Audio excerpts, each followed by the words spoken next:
So welcome everyone. My name is Natasha Machado and I'm the Director of Programs and Initiatives. And on behalf of the Canadian Institute of Forestry and the CIF Central Ontario section, we'd like to warmly welcome you to the 2022 Winter Knowledge Exchange.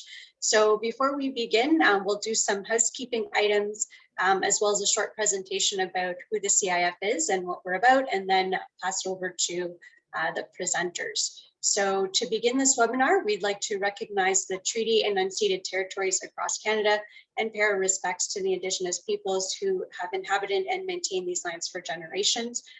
We'd like to reaffirm our commitment and responsibility to improving relationships between nations and to improving our own understanding of local Indigenous peoples and their cultures. And specifically for participants joining us from the CIF Central Ontario section area, we'd like to acknowledge that this land is the traditional territory of the Anishinaabe and Atikamekw Anishinaabe. This territory is covered by the Robinson, Huron, and Upper Canada treaties. And we hope that you will all consider how we each can, in our own way, move forward in a spirit of reconciliation and collaboration.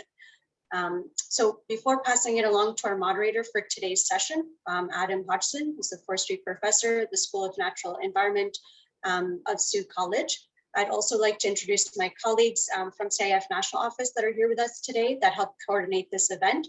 So we have Steph Robinson, Projects and Programs Officer. Hi everyone, thanks for joining. Thank you, Steph. And we also have Tanisha Rajput, our Conference Coordinator.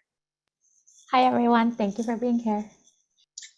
Excellent. So now we'll move into some housekeeping items quickly. So we have on the agenda, so the webinar will be moderated by Adam. As I mentioned earlier, we have a great lineup of speakers and each presentation will highlight the theme of this year's session, which is the growing premium forest for environmental services. And this event is for anyone to attend, but especially geared for students in mind who are studying either forestry or natural resources management. And there's also an open career discussion at the end with all the speakers. So in terms of participant instructions, during the session, during the Q&A for each of the presentations, you may raise your hand using the raise hand function, and then you will be prompted to unmute yourself so you can ask a question over the audio. Or if you prefer, you can type your question in the Q&A pod. So you can also post a question there. And that's right in your Zoom toolbar, which should be at the bottom of your screen. You can then type your question in the Q&A pod and then press send, and the moderator will read it out. You can also share a comment or idea with all the speakers and participants using the chat tool, which is the chat icon at the bottom of your screen as well. So we do ask though that if you have any questions to please post them in the Q&A tool versus the chat. We also have some audience polls where we'd like to gather some feedback on this event, and those will come up at the end of the session, so keep an eye out for those as well. So maybe now I'll just quickly go into a bit about the CIF before passing it off to Adam. So the Canadian Institute of Forestry is the oldest forest society in Canada. We were established in 1908. Our motto is that we are the voice of forest practitioners, and we represent an interdisciplinary and inclusive membership across Canada. We have 18 regional sections in Canada and 1 international section. The CIF focuses to provide national leadership in forestry and forest stewardship, also promote competency amongst forest professionals and foster awareness of public awareness of international and national forestry issues. So one of our main kind of objectives at the CIF is to promote competency training and knowledge exchange. So that's through events such as this one. We promote a good understanding of forest stewardship. We offer advanced silviculture courses or bridge training program for foresters. These are specifically for professionals that are from abroad or internationally trained or from non-accredited academic institutions in Canada. We also offer continuing forestry education credits and many workshops and tech sessions. If we look at our flagship programs and initiatives, we provide a number of programs, including our e-lectures, which are weekly webinars on a variety of topics. We also offer a National Awards program, which recognizes unique and outstanding contributions to the field of forestry. Our annual conference, which takes place in a new location each year, with one of our sections being the host. And this year, the host is the Central Ontario section. So hopefully that conference will take place in Sault Ste. Marie, which I have a slide on next, and then the Forestry Chronicle, which is our professional and academic journal, which has been published since 1925. It's all open access, so you can go back on the archives and access those through our website. So just putting a plug here for the national conference and 114th annual general meeting that will take place in Sault Ste. Marie from September 10th to 15th. The topic is, or the theme for this year is connecting research, policy, and practice, making it work. And each year, one of our sections is the host for the conference, and this year is the Central Ontario section. So please visit our website and stay tuned for more information on the conference. We also offer additional programs, including National Forest Week and CIF-IFC. So National Forest Week's offered is pretty much an annual celebration. Every year that happens on the third week of September, the CIF distributes a poster and postcards as well as promotional materials, and with a theme that relates back to Canada's forests. We also offer a number of student-focused programs, including our Quiz Bowl at our national conference. So this is a fun and friendly academic competition. We also offer a number of student program scholarships and events, including discounts to our conference registration, field tours, etc. Our Silver Ring program, which we offer as well, and the Prince of Wales Forest Leadership Award. This program hasn't run in several years, but we're hoping to bring it back. It's an international exchange where 2 students from Canada go to the UK and 2 from the UK come to Canada, and they gain international forestry experience. Our sections are really the foundation of the Institute, so they provide us with a local and regional presence. They're volunteer run, and they also coordinate their own events to promote competency training, networking, and offer opportunities for student and young professional engagement. So that's through dinners and chili cook-offs, annual general meetings, technical workshops, field tours, pizza nights, basically both formal and informal networking events, where students can meet like other professionals as well as employers. A lot of these have gone virtual, but we're hoping that they'll go back to in person in the next year. The Gender Diversity and Inclusion in Canada's Forest Sector, this is the Free to Grow in Forestry project. So this is the first public-private funded national gender equity project, which aims to create a diverse and inclusive workforce. And basically, there's 3 pillars to the project. The first is building the evidence base, fostering an inclusive culture is the second, and the third, repositioning the sector to make it a place where everyone feels they belong. There was many collaborators in the first phase of this project, which concluded last year, and the CIF is undertaking the second phase now for another 3 years. So we invite you to learn more about this project at freetogrow.forestry.ca. So the link is there on the slide. In terms of outreach and education, we provide a number of resources and programs for teachers and students, as well as for forest practitioners and the public.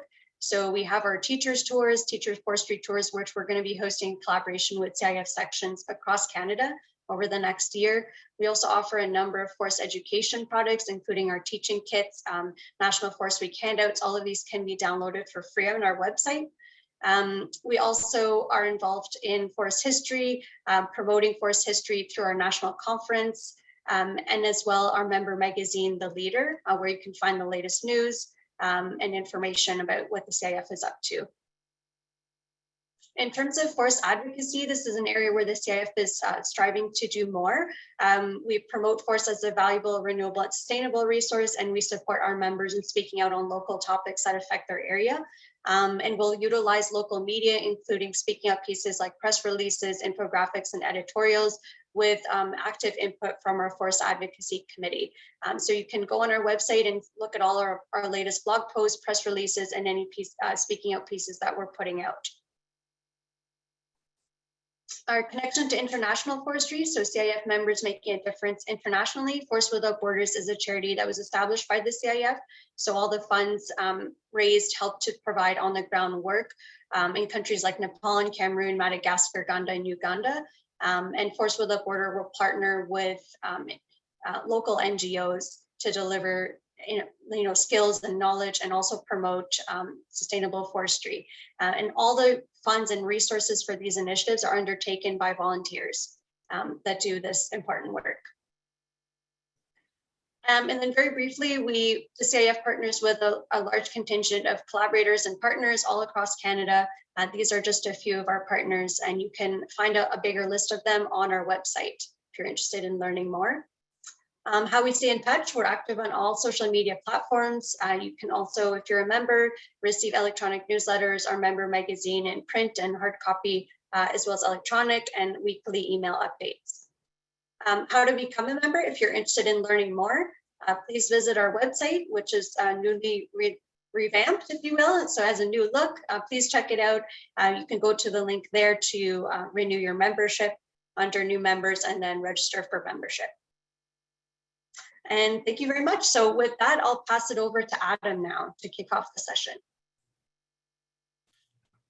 Yeah, great. Thanks, Natasha. That's a great overview you did. I almost forgot how much the CIF is involved in the forestry sector. It's just, you kept naming off all those things, and a great overview of everything that the CIF does. So I want to give a shout out to you and Stephanie and Tanisha for all the efforts that you've put into getting this off the ground.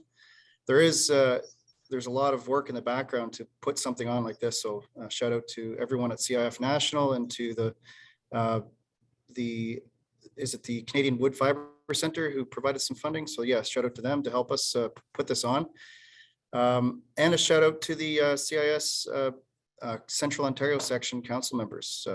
We got Bob Elliott, Trevor Jones, Guy Smith, Mark Bear, Steph Robinson, and Jeff Farah. So shout out to them and the effort that they put into our Central Ontario section. Without the volunteers, this is what this is all about. It's a community of professionals and practitioners and researchers, and we're bringing, with the Winter Knowledge Exchange, we bring everyone together. So this is the whole point of it. This is making those connections. We're bringing the researchers, the practitioners, and the students together, and starting to build those networks that we all need. And so I just wanted to say thanks for everyone that volunteers for putting stuff on like this, and to our speakers in advance. And my name's Adam Hodgson, and I work here at Sioux College as a full-time faculty member. Very excited to be here with the students and sharing my passion in the forestry sector. So it's great to have a national voice for us all to bring us together.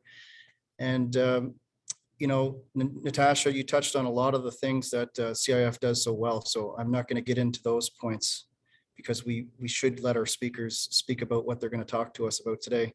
As much as I do like to talk, I probably shouldn't talk too much. Yeah, and one thing I will highlight, and I'm excited to get into some of the discussion that we're going to have, but just to touch on one of the things you spoke about, the silver ring ceremony, and with the pandemic the last 2 years, there hasn't been much celebration, and really because of the restrictions. So we're really excited to have a revitalized group here with the second year forestry group. They've organized a committee to organize themselves a silver ring ceremony, and Central Ontario section is going to support them with that. So I'm looking forward to seeing something renewed with the silver ring ceremony. Yeah, so I think with those opening remarks, I don't think I'm going to talk anymore. I'm going to stop it there, and I'm going to pass it over to, I believe it's Adam. Am I correct? Adam, are you there? 100% Adam. Awesome. So you take it over, Adam. The floor is yours, and do what you need to do. Thank you very much. So my name's Adam Pliga. I am a second year student at Sioux College in the Forestry Technician program. And today I'll be introducing Isabella Allen. Isabella Allen is an enthusiastic young professional who received her registered professional forester designation in Ontario in November of 2019. Her role at Wakato is projects forester, specializing in forest management plans of sustainable forest. To assist her in her role, she recently graduated from the Masters of Sustainable Forest Management program at the University of British Columbia, and has her Bachelor's of Science in Environmental Sciences and Resource Management from the University of Guelph. She grew up in rural Northern Ontario and currently lives in Kennebec, Ontario, where she enjoys snowshoeing through the bush with her husband, young son, and 2 large dogs. Isabella is a member of the Temiskaming First Nations and has enjoyed the opportunity to work with other First Nations on forestry related projects since starting with Wakatoan in the spring of 2018. She's excited about her opportunities to serve Northeast Superior First Nations through Wakatoan, where building relationships with Indigenous communities and forest professionals is a priority. So, and now I'm going to pass it off to Isabel. Hi, awesome. Thanks, Adam. I will share my screen and get going.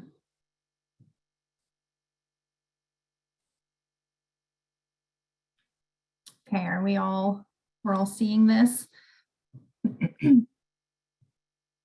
Yes, thank you for confirmation. Okay, so hi, like Adam said, my name is Isabella Allen. I'm a registered professional forester in the province of Ontario. I live in Kennebec, which is northeastern Ontario. And I'm a member of Temiskaming First Nation. So I'm a practicing Indigenous forester, which is something that I think we need some more of. I don't think there's very many, but we'll get into that during this presentation. So today I'm presenting about the hot topics that exist in my world, which is moose habitat and herbicide management. And so we'll just get into that. For a bit of geographical context, I'm working around the Chapeau area, and I'm not sure if you can see my cursor, but I'm circling it. So that's here right in the middle of Highway 101. And the territories that we're looking at are within Treaty 9. So the three owner communities of Wakatoan are Chapleau Cree, Missinabee Cree, and Brunswick House First Nation. So those three communities have traditional territories that cover from Hornpain to Wawa, Timmins, and Sault Ste. Marie, essentially. So it's a very large area that contains at least 9 forest management units from the province. So just an overview of what I'll be going through to give you some flow. So first I'll talk about two-eyed seeing and that concept, how it applies to forest management, the context of the communities that I work for at Wakato Development, and then we'll get into moose habitat, herbicide management, and forward thinking. So first, a lovely graphic that I made, obviously not a graphic designer, but I think it shows the two different eyes here that we're talking about. So two-eyed seeing is a term that was coined by Mi'kmaq elder Albert Marshall in 2004. And it's about learning to see from one eye with the strengths of Indigenous knowledge and ways of knowing, and then learning to see from the other eye with the strengths of Western knowledge and ways of knowing. But ultimately, it's about learning to use both of these eyes together for the benefit of all. And I want to point out here that I'm not talking about integrating Indigenous knowledge into the existing forest management plan system. So one of my pet peeves is when people say we're integrating, because I don't want it to seem like the Indigenous knowledge is less than. So instead, we're acting as one entity with two eyes together. So you don't have to be an Indigenous person to practice two-eyed seeing. It's something that anybody can try and understand and respect in the way that we make decisions, especially around forest management. Some key differences between the two eyes. So Indigenous ways of seeing the land are interconnected, holistic, non-hierarchical, and traditional and experimental, versus the more westernized or scientific way of seeing, which is individualistic, compartmentalized, hierarchical, and objective / scientific. So I'm thinking here like scientific method versus looking at a forest as a whole. So I'm hoping that during the rest of this presentation, you keep this concept in mind, and I'll try to walk you through both eyes as I'm currently using them and as my coworkers and peers are also learning how to use this concept. So as I'm sure everyone here has heard, forest management is about balancing the 3 pillars of sustainability, being economic, environmental, and social. In my experience, the social pillar can be the most challenging to work with. So just getting that bigger picture here. So First Nations have been managing the forests where they have lived for thousands of years. And now we have this new management regime in place in Canada, where they're expected to balance all of those benefits from the forest, but also we have consultation with the ministry, consultation with industry, and then balancing the interests of the communities and municipalities that live there as well. So like recreational use of the woods, like forest enjoyment for everybody. But also keep in mind that one forest management plan will have a whole team of people working on it from industry and from ministry. But one First Nation Lands and Resource Office is going to be in charge of looking after several forest management plans. And in our communities, there's 2 people on average in that office, and I would say 7 forest management units that they're trying to monitor. So a little bit more context about Wakato Development. That's the company that I work for. So it's owned by the 3 First Nations of Brunswick House, Chapleau Cree, and the Sinabi Cree First Nation, with the goal of advancing the participation of the communities in forest management and benefits derived from the forest in their traditional territories. So 2 big things that are front running for these communities is herbicide use. That's something that's been a hot topic for about 20 years now. And the other one is moose recovery. So the declining moose population is of big interest to these communities. And then these 2 concepts together, we've created this herbicide and moose habitat management project. So that's something that is currently ongoing with us. That's what I'll share with you guys today, just to give you a peek into what we're working on. So first interest I'm going to talk about is the moose. They're more than a resource. There are relations and an important connection for many community members to traditional practices, community events, sharing of food, and self-sufficiency. So all of our communities have a mandate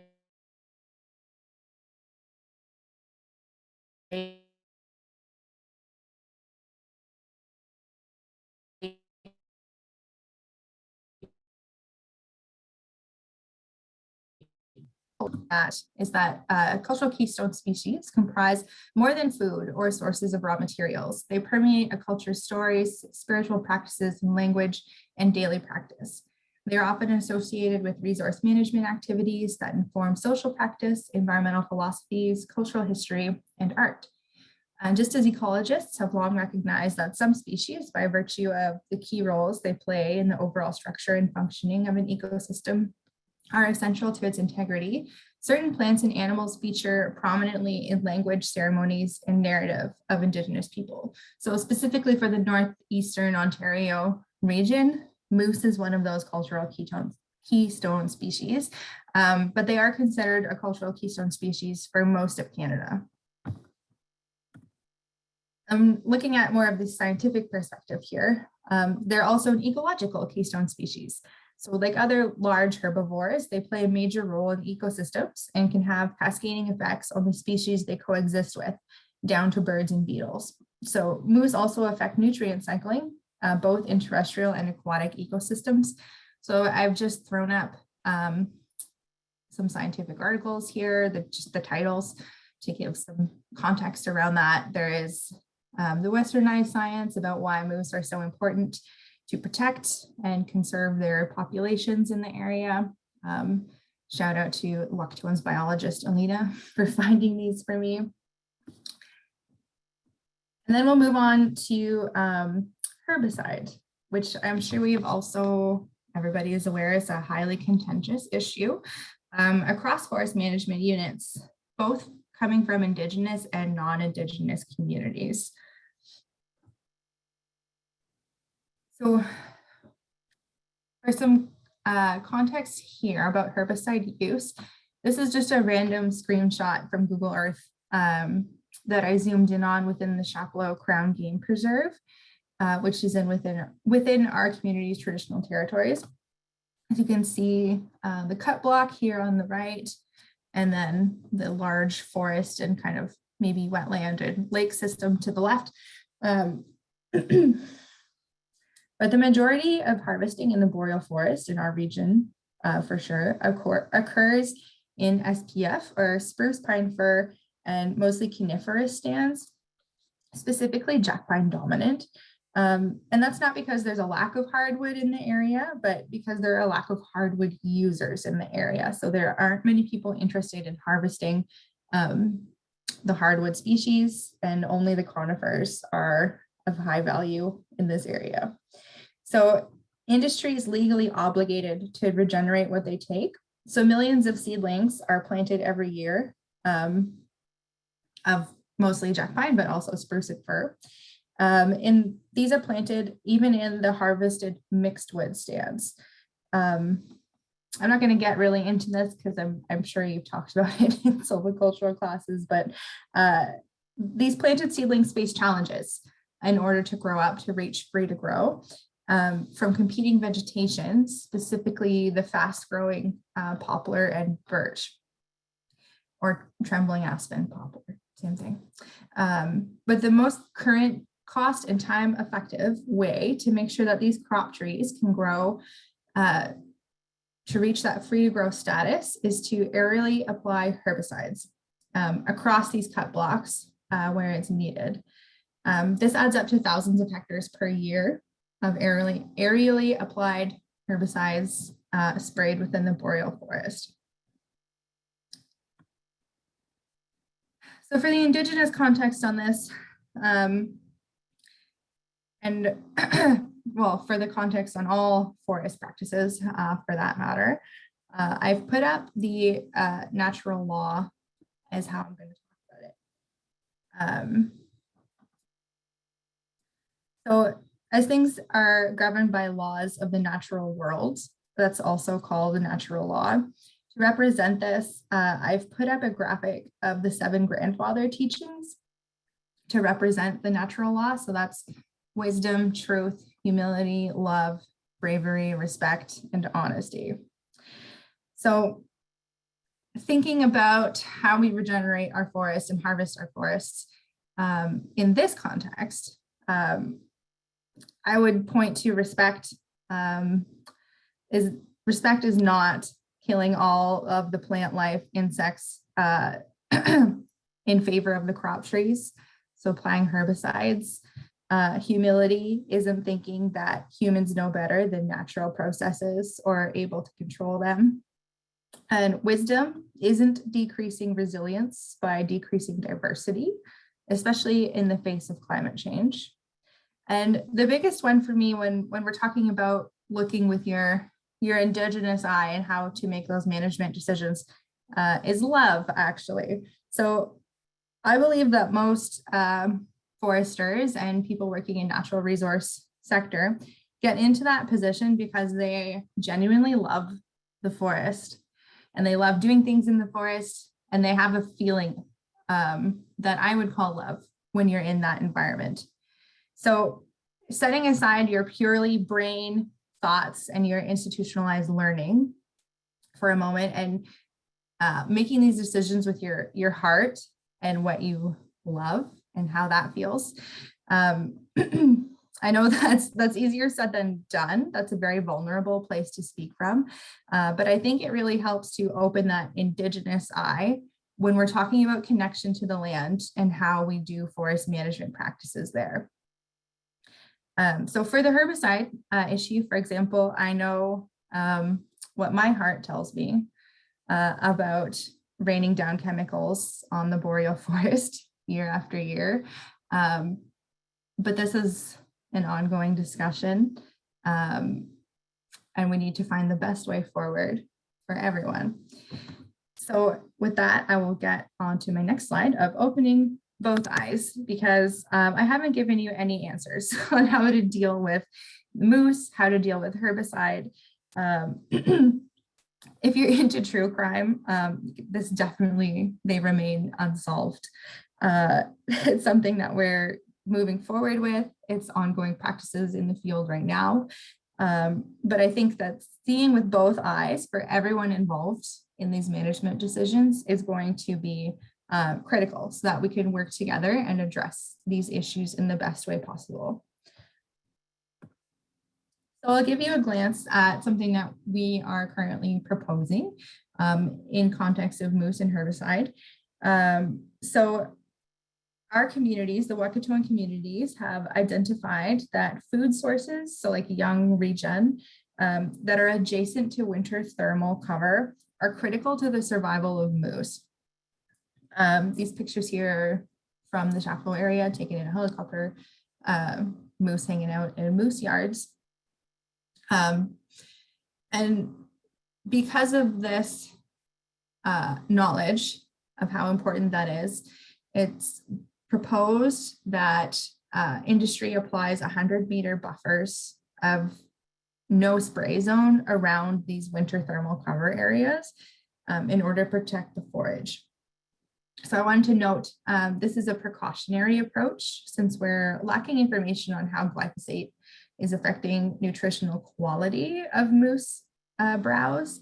So for now, we're going to act on the best available information and take a precautionary approach while we continue discussions and on the ground research. Something that has been put forward from the industry or ministry side as moose emphasis areas. So many of the forest management units in our territories contain MEAs, which are described in the standard site guide. Give me one second. Okay. So this is the industry and ministry approach to moose protection, and herbicide restrictions can often be applied within them. The current recommendation is that your moose emphasis areas take up 10 to 15% of the overall land base of your forest. So for example, this is the Martel Magpie Forest, which is recently amalgamated into the Missinaibi Forest. And you can see the purple areas are the moose emphasis areas. So that's a really good place to start having a discussion about how we can protect those moose populations and reduce herbicide, which are the long-term goals of our communities, without just totally stopping it immediately. We're moving towards that. So I chose this forest because this is where the reservations of all of or two of our communities are located.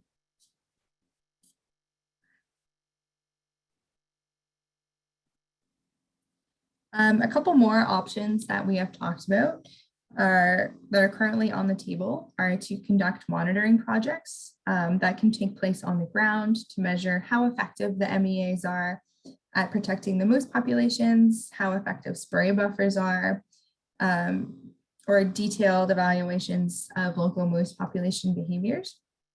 And this work is something that could be carried out as a collaboration between industry and ministry and our Indigenous guardians, which is comprised mostly of youth. And we have a lot of great resources about that on the Wakatoan website. If you are interested in knowing more about our Guardians program, I would recommend you check that out. So to sum up everything I've talked about, because I know it seems like a lot all over the place, we're undergoing changes in the way that we manage our forests. We need to consider climate change and market stability in the long term. So forest management is conducted on public land, which is something that we're supposed to be managed to benefit all people of Ontario and not just the mills and other industry that takes place there.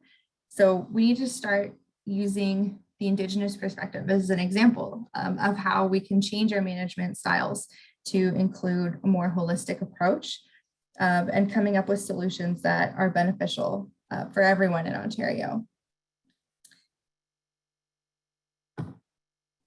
So I'll leave it at that for now. Thank you and miigwech, and we can get into questions. Yeah, great. Thanks, Isabel. That's awesome to hear your work that you're doing with Wakatoan and Chapleau area. Used to be some, I spent 5 years in Chapleau, living there, working for Tembec at the time, and I'm familiar with the Martel Forest. So it's nice to see some familiar ground and the continuation of some of the forest management plans that I worked on in the 2011 plan and the moose emphasis areas. Those are really cool to incorporate some of the indigenous values, and it's great that you can speak on that. I'm just going to open it up for a question and answer. If there's any questions, you can put them into the Q&A feature. Steph, I don't think we're going to have people speak their questions. Is that correct? It's just going to be typed out and I'll read them. There is the option, they'll raise their hand and I could point out the ones that have risen their hands and let you know. For instance, Devin has their hand raised, so I'm not sure if they want to ask a question verbally. Okay. Is Devin, do you have a question? You have your hand up. Or is it just by accident? If you don't have a question, Devin, you can just put your hand down. I think it's under the participants feature. I hit it on accident. Yeah, okay, but no question? No. Okay, yeah, well, good morning, good to hear your voice. So a question from Mark. Winter thermal cover, why 100-meter buffer zone versus 20 or 30 meter? This is likely to make many small blocks infeasible to regenerate to coniferous species in Ontario. Yeah, that's a big topic that's come up in our discussions with our moose CAF team.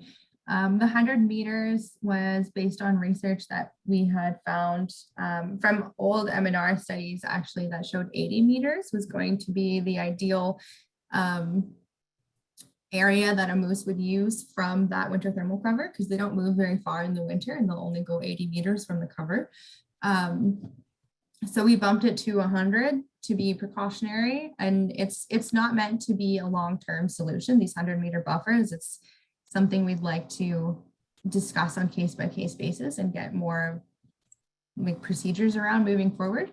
But yeah, I totally understand that silvicultural side of it and wanting to protect even the seedlings that have been planted already in those areas that will need some form of tenting treatment. Yeah, great. And a question from Brian Fraser. What will the conifer hardwood mix of the regenerating forest be without herbicides? Mm-hmm. Question we need to know, right? Like what was it before? We have like a fire regime up here. We have purely conifer stands that weren't planted. They naturally generated that way. And I think it's important that we know what it looks like without herbicide, because we've been using it for so long. We have models, but I mean, that's not always the most effective in the face of climate change and so much variability. Yeah. A question from Adam. Yeah, go for it, Adam. Hi, Isabel. So using Quebec as an example with them banning all pesticides, do you think it's feasible for a hard stop, or is this something that's going to have to be phased out? Depends which hat I'm wearing for that answer. I think to be totally transparent, a hard stop would not be feasible right now. Just it's too much change too quickly. We don't have anything in place to replace the systems that we've been using for so long in Ontario. I know the funding structure in Quebec works quite a bit differently from here. So that would need to be a policy change, I think, to get that hard stop to actually happen. So right now we're focusing on reduction. And we have like the herbicide alternatives program, which is looking into alternatives to herbicides management so that we can kind of phase it out using different methods. Also on our website, if anyone wants to look more into that. These are very quick answers to very big questions. They are, and I'm just thinking, we could have a great discussion on herbicides because it is a hot topic, and it's been such an efficient tool, and it's, it doesn't cost a lot. So the talking about, and we've been talking about this in forest management planning, phasing it out, whether it's third-party certifications that are kind of, pushing that in, and it's due through a social movement. People, they make purchasing decisions, and that's the purpose of third-party discussions. And I've been in the forest management planning process and desired forest and benefits meetings, sitting with Indigenous community members. And I know that is really the hottest topic when we're talking about what are the values that Indigenous communities hold dearly. And it comes down to that discussion. It always falls into that herbicide realm. So I can see it. I can see there being some emotions. I really loved how you brought into the seven, the values and respect and your connection to the land and love. So, and the two-eyed seeing is just a great way of incorporating that traditional knowledge from elders and Indigenous communities with the research that you do on the ground and people that are bringing in. So it's great to have that collaboration. And I have a question. It's related to some of the stuff you're talking about in the front end. Consultation of Indigenous communities, is that, and there's a process in the forest management planning manual. Is that, do the Indigenous communities that you represent, is that an efficient mechanism to engage with the Indigenous communities? Because there was always, from my experience in the past, there's been subsequent changes in the forest management planning manual, but there was always that, there wasn't enough engagement, or the mechanism wasn't appropriate to engage with Indigenous communities. And I know they've made some updates since. So do you have any comments on that? Yeah, that's a really good way for me to touch on something that I wasn't going to touch on because it's too big of an issue or ongoing process. But our communities don't feel that the baseline consultation that's in the FMPM, current or the previous one, are adequate to be meaningfully consulted with. So we are undergoing a customized consultation pilot project. We're in year 2 right now of the 5-year project, working closely with industry and with ministry to see what that looks like, what customized consultation can do to benefit the communities in our area. So short answer, no, but we're working on it. Yeah, good. Well, thank you for that answer, because I know there's, the nation to nation discussions and with the United Nations declarations of rights of Indigenous peoples. There's a lot of movement in that field of the difference between consultation and finding a consensus, and when you're in the decision-making process. So more to come, I suppose. So with that said, I think we got to move ahead now. Thank you very much, Isabel. That's very great. We're looking forward to seeing you again at the tail end of this discussion. And I'm going to pass it over to Andy, or is it? Yeah, it would be Andy, right? Andy, whenever you're ready, you can take the floor and introduce this next speaker. All right. Well, good morning, WKE attendees. I'm Andrew Lay. I'm a second-year forestry student at Sioux College. And today I'll be introducing Philip Wibe. He is a biologist with the Canadian Forest Service studying the effects of forestry on forest-dwelling vertebrate animals in Canada. Philip has worked on the American marten, woodland caribou, gray wolves, blue-spotted salamanders, and cavity nesting birds. Philip is currently a PhD candidate at the University of New Brunswick studying forestry impacts on white-tailed deer. Much of Philip's research involves using animal location information to predict effects of forestry on animal populations using resource selection analysis at multiple scales, home range analysis, animal movement, and survival. Without further ado, Philip Wibe. Thank you, Andrew. I'll get my screen shared here in a moment.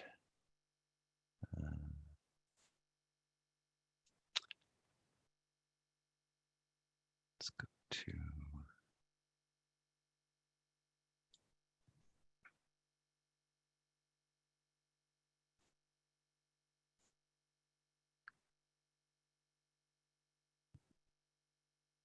All right.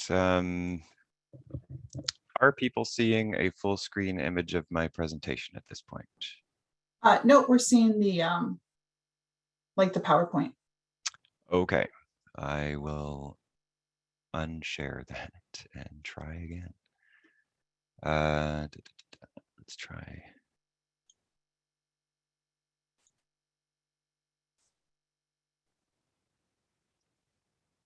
How about now? Looks good. All right, excellent. So thanks again, Andrew, for that introduction. I am going to be speaking about some of the PhD work that I've been doing in New Brunswick over the last 5 years or so. This project is co-supervised by Graham Forbes and Dave McLean, and Ian Thompson and Jonas Serra are on my examining committee, or on my PhD committee. I'm looking at forestry effects on white-tailed deer, and in particular about the effect of intensive forest management practices on population growth for deer there.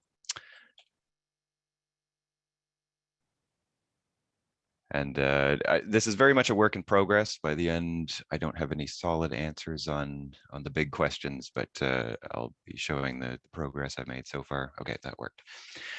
So I'll start with a little bit of background on white-tailed deer in North America. We've got, they have an extremely large range. They're very adaptable species. They go right from Yukon, right through North America, through Central America, and down to Peru and South America, really. So an enormous range of latitudes that they cover, an enormous range of different habitat types that they cover. But for the purpose of studying them around here, we're interested in what they're limited by at the northern edge of their range. So they're limited by snow depth, cold temperatures, short growing seasons, and that sort of thing here. In other parts of their range, they're limited by precipitation and elevation and those kinds of things. But it's the cold that we're interested in for this study. So they have relatively short, slender legs and small feet compared to the moose and caribou that inhabit the same kinds of areas in Canada. In the winter, they'll grow a thick winter pelage, and with that, they can be thermal neutral down to about -18 degrees Celsius. So for the most part, in New Brunswick, temperature is not a big deal for them, but the snow depths certainly are. So that'll be the focus of the winter aspects we're concerned about.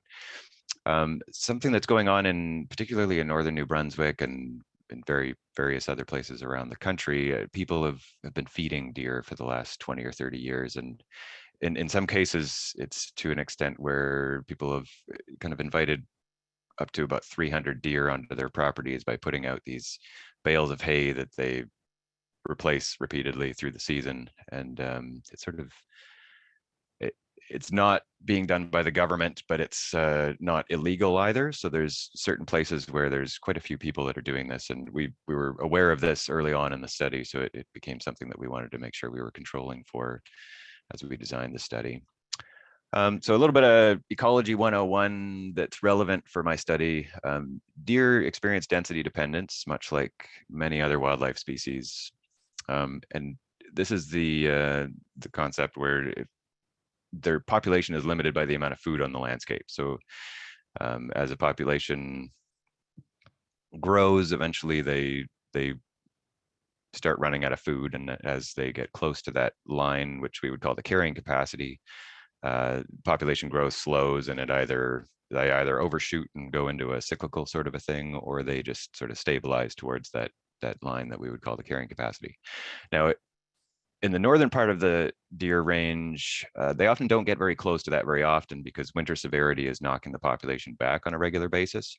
So we don't really expect to see a lot of density dependence going on when winter severity is high. So that's kind of the dynamic we expect to see in northern New Brunswick, where there's probably too much mortality going on as a result of severe winters for them to be very often limited by their food. But as we move south in their range, that's likely to be a situation that comes up more. So this is just something to keep in mind as we're going through answering the questions that I'm trying to do. So this picture here shows the snow depth on, I chose a day that had a fairly high snow depth for New Brunswick during my study, but the way this is color coded, that the light blue that you see in the northern part of New Brunswick has about 140 centimeters of snow or more. And if you look at the southern part of the study area close to Bay of Fundy, that dark blue represents less than 40 centimeters. So there's quite a large change just going up about 200 kilometers from southern New Brunswick to northern New Brunswick in snow depth, and a corresponding huge difference in the winter severity that the deer are experiencing. So we designed our study to have a northern study area and a southern study area to really capture what's going on as a result of the winter severity, in addition to the forest management aspects that we're more interested in. So this is a really busy graph, but I want you to focus on the dark blue line here. And this is essentially catch per unit effort from hunters that are hunting deer. And the take-home message is there were a lot more deer in New Brunswick in the 1980s than there are now. And it's something on the order of about half the number of deer now compared to what were present in their peak in about 1984, 1985. So there's been a lot of discussion about why the deer have declined like that, and whether it's a problem.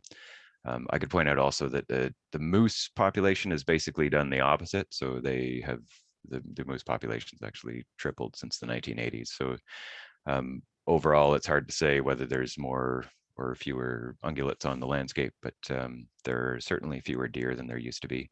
And there's been a lot of discussion about to what extent intensive forest management practices play a role in that. So around that same time in the 80s, that's when herbicide was increasing and thinning, and machine logging was kind of really hitting its stride. And but there was also around the same time a dramatic increase in the number of coyotes in the province, and there were some severe winters in there that affected populations as well. So there's no simple answer just from looking at the long-term trends. So that's where studies like this come in to try and sort of tease apart what's going on in the short term in order to kind of figure out what might have been going on in the longer term. So my primary research questions are around, do intensive forest management practices such as herbicide spraying and thinning reduce the availability of palatable forage for deer?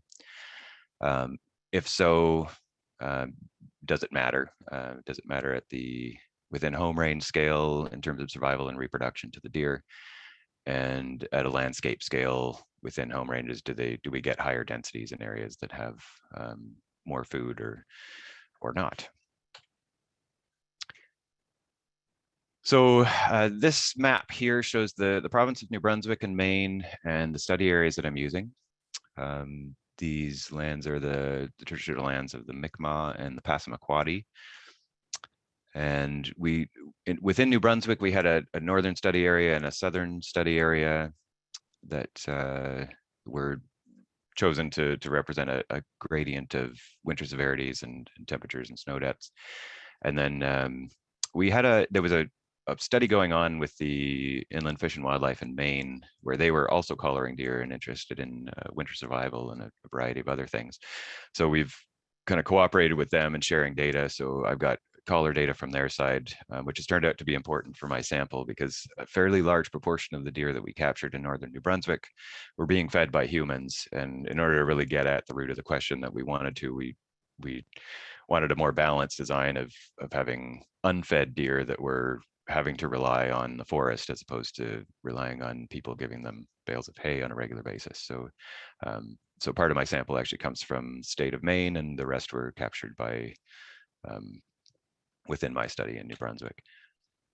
So we employed 3 different kinds of radio collars in order to accomplish this. So on the left, we've got the sort of the cheapest one, which is still not very cheap, but it's got an expandable.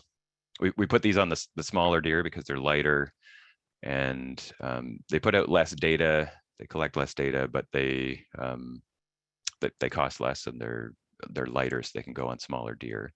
So on the upper right-hand corner of that collar where you see the black box, that's a time blow-off device. So when we put the collars on the deer, they come off 2.5 years later. There's an expandable insert in there that allows it to grow with the deer. That one in the middle collects a lot more data, but is also a fair bit heavier. So those went onto our bigger adult deer. And then the collar on the right there is a small VHF collar. They don't actually collect GPS points. They just put out a radio frequency, but they're much lighter, and we could put them on the small fawns or deer that we were less interested in, but still wanted to know where they spent their summers versus winters. So we were aiming for a sample size of about 40 in each of the categories. So we we divided up north and south and fed and unfed. And in order to have a reasonable idea of survival within each of these categories, we needed about 40 in each category, and we were pretty well successful in obtaining that. So we used helicopter net gunning as one of our methods for capturing the deer. So we hired a company from BC that came in, and they worked out of one helicopter and did the net gunning while we were in a separate helicopter working on finding the deer and pushing them out into the open so that they could be captured. So no drugs are involved in this process. So they have to get within about 10 meters of the deer in an open area. They hit the deer with the net gun. Somebody jumps out of the helicopter, gets on the deer.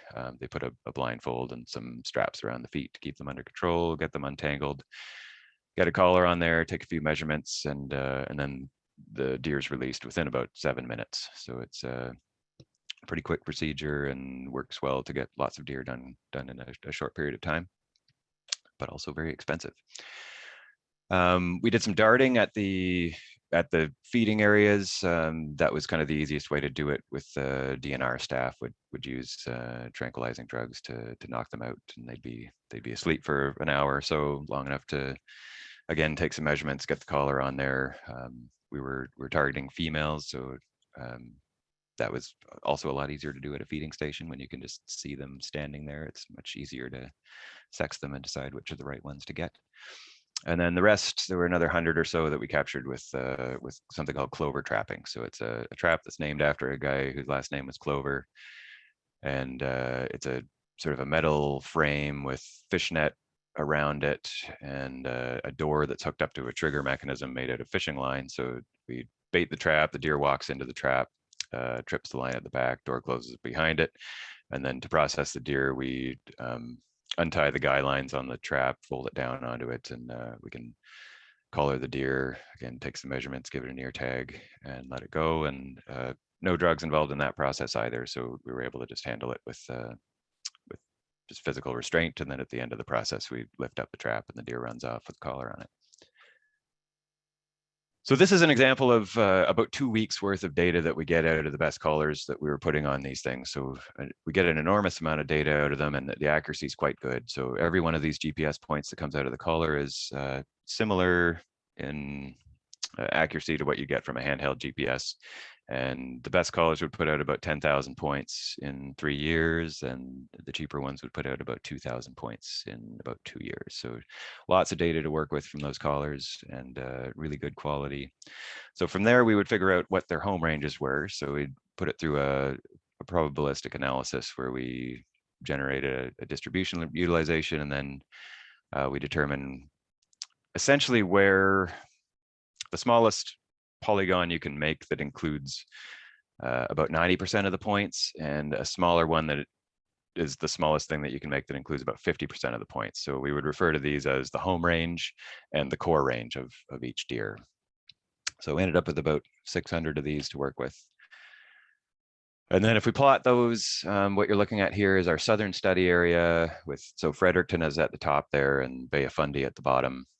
And the green blobs are the summer home ranges, and the turquoise blobs there are the winter ranges. So one thing that sort of became apparent fairly quickly is that most of the deer in New Brunswick migrate between their summer and winter ranges.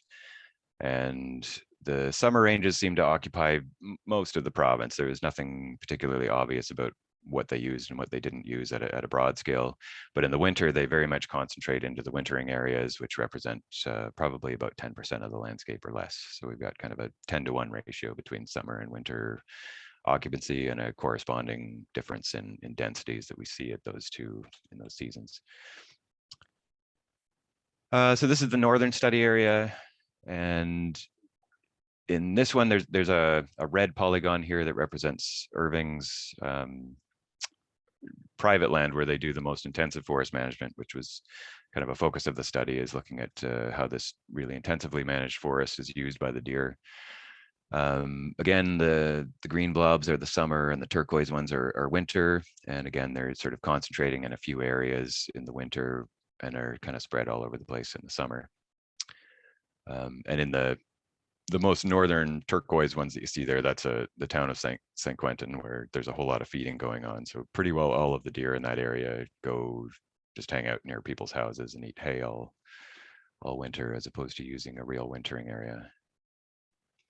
So in addition to the locations that we get from the callers, we also get activity data from a lot of them. So this works like the accelerometer that you might have in your watch or your phone. And I'll take a moment to explain this graph you're looking at on the left there. So on the x-axis on the bottom, we've got midnight to midnight with noon in the middle as time of day. And then on the y-axis, we've got time of year. So it goes from, you're looking at May 2016 down to March 2017. So this is basically 1 year in the life of a deer, where every dot on that plot represents 5 minutes. So it's a 5-minute average of the activity, and it's scaled from 0 to 250, depending on how active the deer was. So the sort of hourglass figure that you're seeing there is the sunrise and sunset as it changes through the year, and you can kind of see how they concentrate their movements around sort of daily patterns and also seasonal patterns. So in the summer at the top there, where there's a lot of pink, that means they're moving around a lot more in the summer. In that winter area, there's a lot more white and light yellows. So they've just got less activity and just concentrating in different ways to work around the temperatures. So this way we know not only where the deer were, but also we get a hint at what they were doing in each place. So this is another way of plotting that same data on a seasonal basis. So we can see that overall there's just less activity in the winter than there is in the summer, because they're conserving their energy and there's not as much to eat. So they're sort of focusing on saving energy as opposed to trying to ingest a lot of energy. So land cover I had to work with was LiDAR, as well as a variety of other land cover layers. It's collected by flying over with a plane, and it gets a very detailed picture of the forest. So we did a bunch of veg sampling in order to train some models to use this LiDAR data in order to predict how much food was available for the deer. So our sampling involved a large plot with some small quadrats within it. On the right there, that shows where the plots were on the landscape. So we did these 2x2 meter quadrats. 3 of those went within each plot, and we measured the vegetation specifically for every species we could identify within 5 layers there, with the goal of relating that back to the amount of biomass and energy contained within it. So to get to biomass, we used the species composition along with values obtained from the literature. So I didn't actually do any of the lab work to obtain digestible energy and protein, but that's ultimately the goal from this model. So with the LiDAR data, I'm able to sort of basically cut out columns and split it up vertically and describe the vertical distribution of the points that are there to compare to the plant distribution that was there, which allows me to essentially, the LiDAR tells me how much stuff is there. Species composition tells me how much of it was edible for deer. And then we can calculate how much energy there is on every pixel on the map using a model, something like this. I'm not going to go into too much detail. So I'm just going to use up too much of my time. But so the way the analyses work from there, once I've got the food models, snow model, predator models all set up, is we're looking at resource selection, where we're comparing what the animals used to what the animals had available to them. And I'm interested in it at 2 different scales. So at a landscape scale, there's where do the animals put their home ranges relative to where they could on the landscape. So we populate a bunch of sort of fake home ranges that are the same size and shape as the real ones, and look at what the composition of those is relative to the composition of the real home ranges. And then within home ranges, we're interested in where were the actual telemetry points relative to a random distribution of points across that home range to figure out what kinds of things within the home range they're using. So this is a closer look at how the within home range selection works. So we start with, on the upper left there, you've got a bunch of deer locations. On the lower left there, we've applied the home range to that. And then on the lower right, we've got the random distribution of points that we put on there. And then we look at the characteristics of those random points compared to the points that were actually being used by the deer. So this is some preliminary results. Take a moment to explain what you're looking at here. So on the bottom, we've got plot height. So that's the height of the trees within the plot in meters, going from 0 to 30. Realistically, in New Brunswick, there's not too many places where trees are higher than about 25 meters. So that's why that variance explosion is going on the right. But on the left, we've got the selection response. So essentially 0 is your neutral response. So use was equivalent to availability. If it's above 0, then it means they're selecting that a lot more than its availability. And if it's below 0, then they're avoiding that. They're using it less than its availability. So looking at this plot, we can see that their selection goes up pretty dramatically up to about 5 meters or so, and then declines fairly dramatically down to about 12 meters. And then anything over 12 meters, they're generally using less than its availability. So for the most part, they're selecting the stands that are young and have a lot of stuff in the right zone for them to be able to get at it to eat. Applying the food model as it is right now, we get a curve looks something like this. So if we're essentially on the x-axis, this is a correlate for the amount of food available, and again, selection response on the y-axis. So there's generally an increasing, the more food there is, the more they use it, but there's kind of a tapering off at about the 50% mark, which corresponds to about the first half of the data. So for the most part, their use of habitat increases substantially within the sort of the first half of food availability, and then it doesn't go up a whole lot more after that as you have more food available. If we look at, so this one, we're not looking at the response of deer, we're just looking at the relationship between the amount of food and the height of the forest by stand type. And interestingly, we see pretty much exactly the same relationship regardless of what the stand type is for how much food there is by the height of the forest. So it scales a bit differently. So there's more available in hardwood stands than there is in softwoods, but it follows the same pattern, which is interesting.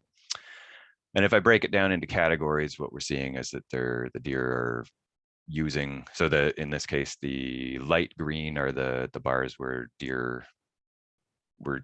deer use points, and the dark green bars are the random points. So for the most part, the deer, even within height categories, they're selecting the stands that have more food compared to the ones that don't. We also generated some predation layers using I used a trail cam study for that, and I'll be pulling some resource selection values out of other studies that have studied them more closely with radio collars. But so that will allow me to include food, winter severity, as well as predation risk within all of the models that we're looking at to ultimately figure out to what extent food is driving population change in white-tailed deer in New Brunswick. So yeah, ultimately, if things work out the way I'm hoping they will, we'll be able to answer some questions about to what extent these intensive forest management practices reduce the amount of food available to them, and what the potential population could be if things were done differently. And sort of building the models in a way that they could also be useful for other species in the future if we wanted to apply them to things like moose or caribou or other species of interest in other parts of the country. So it's a big, expensive project.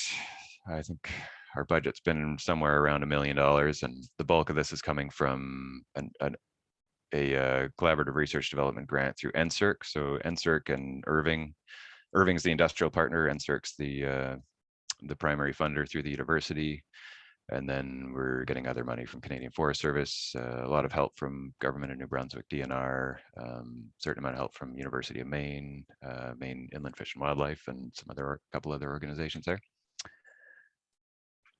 So that's where it's at. There's still lots to go on this project, but starting to get some hints at where things are going, and things are certainly starting to come together.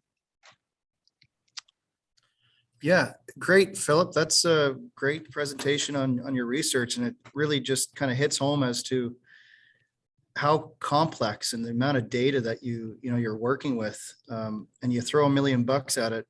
You're talking it's your career, right? So to give you 20 minutes or 30 minutes to kind of break things down, I can imagine is extremely difficult. Yeah, it's hard to keep it short. I have a reputation for going overtime. I guess I did a little bit here, but That's fine. I'm born and raised New Brunswick, so it's nice to see some home ground. And I spent some time in the forest industry there working as a tree planter for Irving, Okay. planting on both private and public crown lands. So it's great. Yeah, great overview. Without me getting into small talk about New Brunswick, I could talk, a lot about it. I just want to encourage anyone that has questions. I'm just going to go to the Q&A.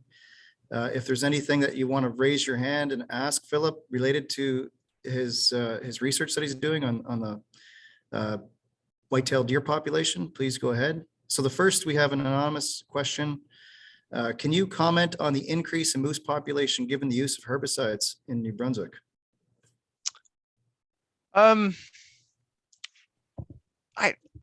So moose is not the focus of my study. It's something that I was sort of marginally involved with the moose study that's going on, that's looking at the effect of ticks on moose. But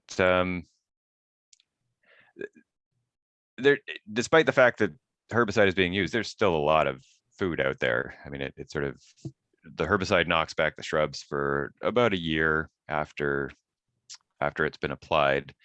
But for the most part, it comes back. So the moose population is really quite high in New Brunswick. Like, it would be not unusual to see 50 or 60 moose in a day of flying around in the helicopter while we were doing our deer work. And there were days where we saw more than 100. So it didn't surprise me that there were fewer in the past, because there's a lot of moose out there. I think harvesting has a lot more to do with what's going on with the moose populations than like hunting harvesting, not forest harvesting. Yeah, that's about as far as I can go without having been involved with a moose study. But I think on some level, the moose have taken advantage of a decline in the deer population, and the moose are not affected by the predators there. Their coyotes don't really get a lot of moose. So as the coyote population increased, that probably had a much more dramatic impact on deer than it did on moose. And winter severity also doesn't have much impact on moose compared to deer. So in my suspicion is that it's those two factors, along with the difference in hunting pressures. Great. Okay, next question from Joseph Verano. I understand the study is associated with climatic conditions and silviculture practices, but is there a strong link between predator and deer population?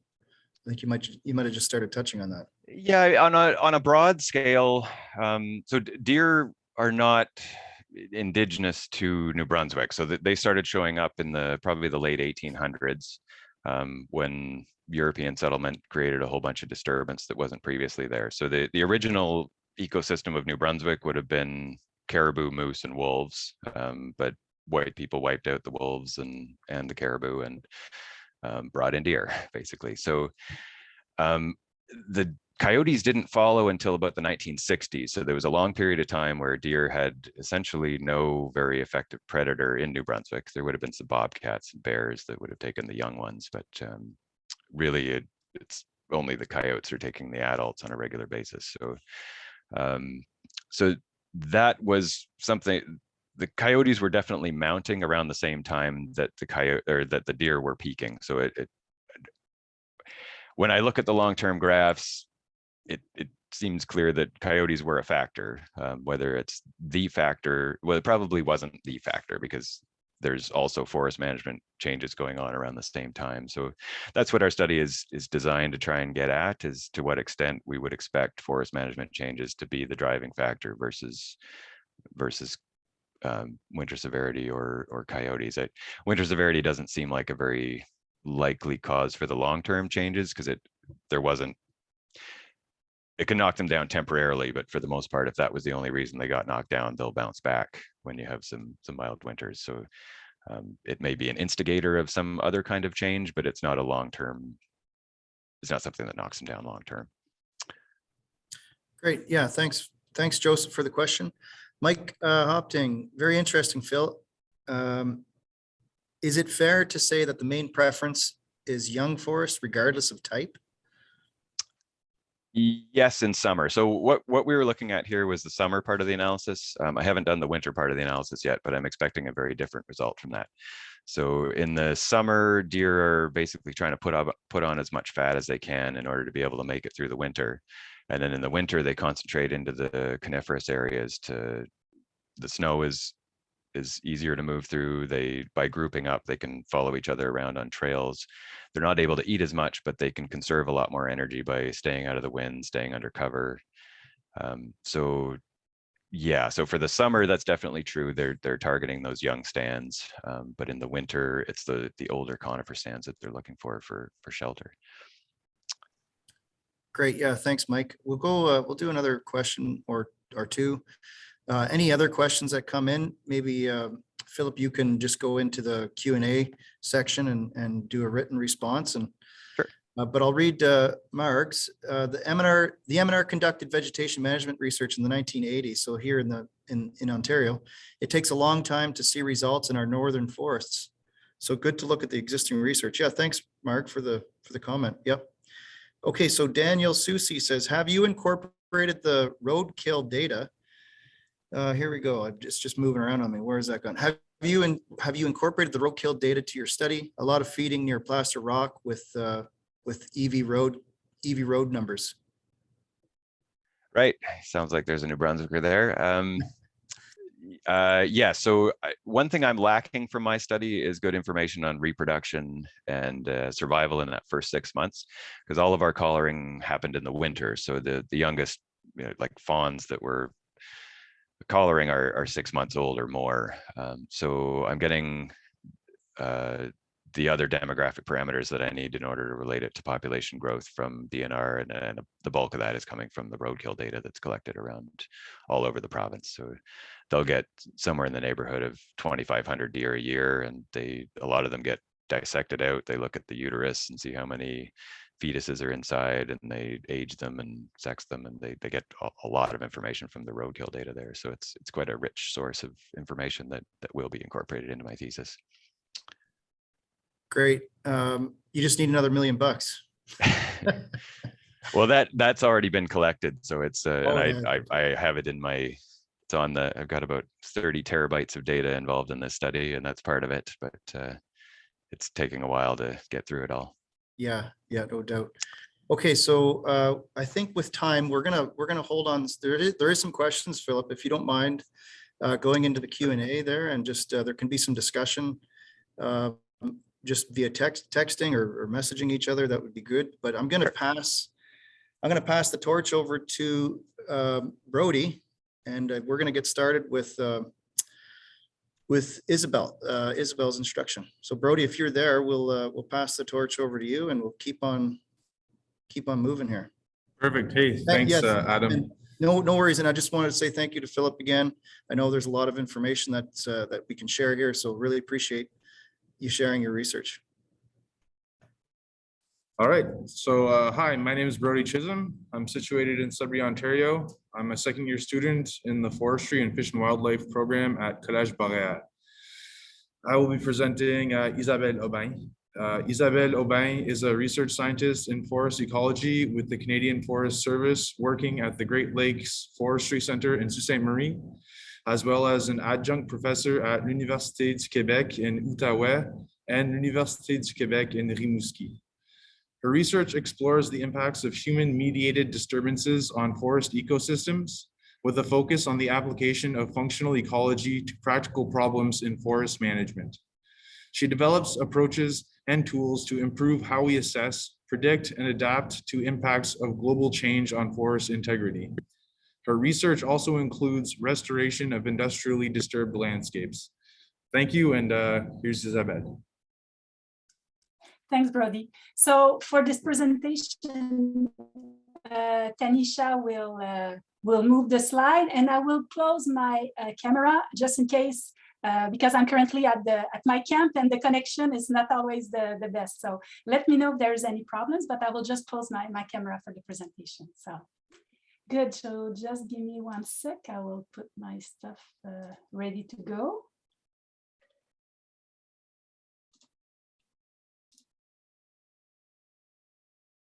Okay, good. So just give me 1 sec. So yes, to start, thank you so much for taking the time to listen to this seminar. I'm quite happy to have this opportunity to present you some work from the lab we have on restoration co-benefits. So in the lab, we're collaborating with quite a broad spectrum of stakeholders, and there are quite, as I say, variety of people. But there is one question that frequently come out.